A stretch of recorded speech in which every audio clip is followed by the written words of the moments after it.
Imagine this. Your moments from touching down, the runway lights stretching out ahead, your instruments confirming every detail. But what if, in that critical phase, your brain, the very organ responsible for interpreting your world, is actively, powerfully lying to you? hmm What if what you see and feel isn't truly what's there? This isn't science fiction. It's a very real challenge pilots face every single day. It is. It's more than just a challenge. It's a fundamental aspect of human performance in what is, let's face it, an unnatural environment. Our senses, finely tuned for a ground-based existence, can become our greatest vulnerability in the sky. Yeah. Understanding this isn't just academic, it's absolutely vital for safety. Welcome back to the Deep Dive. Today we're taking an essential deep dive into pilot visual illusions and perception. This isn't just a fascinating exploration of the human mind. It's your shortcut to mastering a critical subject for anyone stepping into the cockpit, or simply anyone intensely curious about the incredible, sometimes fallible mechanics of human perception. And especially for those of you preparing for your ATPL, your Airline Transport Pilot License Theory exams. Right. Consider this your targeted guide to understanding these complex concepts inside and out. Our mission today is, well, pretty clear. We're going to distill the most important nuggets of knowledge from robust sources, particularly cognition and visual illusions in aviation, a vital text in the field. Okay.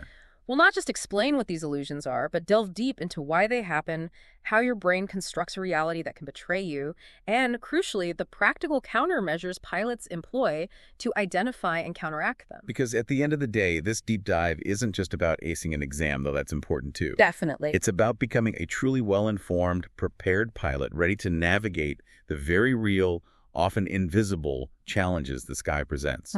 So let's unpack this, okay? Let's really get into this. It strikes me as profoundly counterintuitive.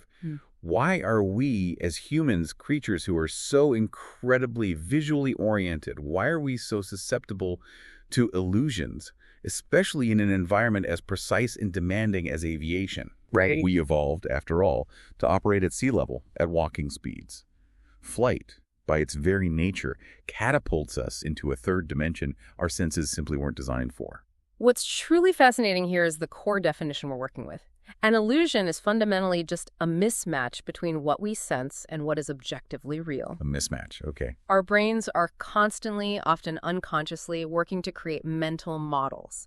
Think of these as internal frameworks or simulations we build to make sense of the world around us and to guide our actions. Right, like internal maps. Sort of, yeah. But in aviation, these mental models can frequently be incomplete or, even worse, outright faulty because the environment is just so alien to our evolutionary programming.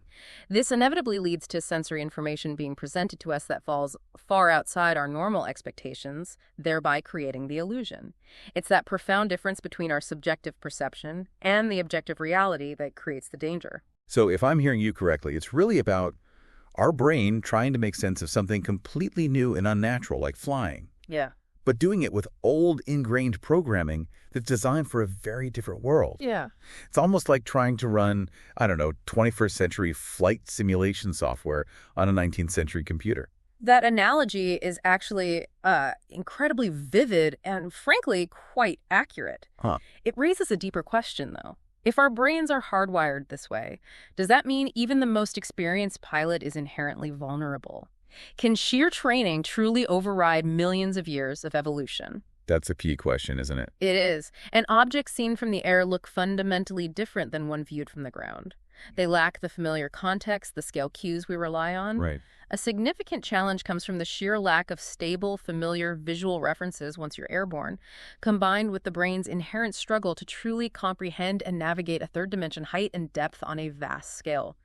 This puts the pilot at a distinct disadvantage. And it's not just visual illusions either. Our balance organs in the inner ear. All right. Many thanks for listening to this free part of the ATPL Theory podcast. If you want to continue learning and access the full comprehensive guide, go to my Patreon at patreon.com/ATPLtheory or my Hero at herohero.co/ATPL. That is patreon.com/ATPLtheory or herohero.co/ATPL. Wishing you all the best.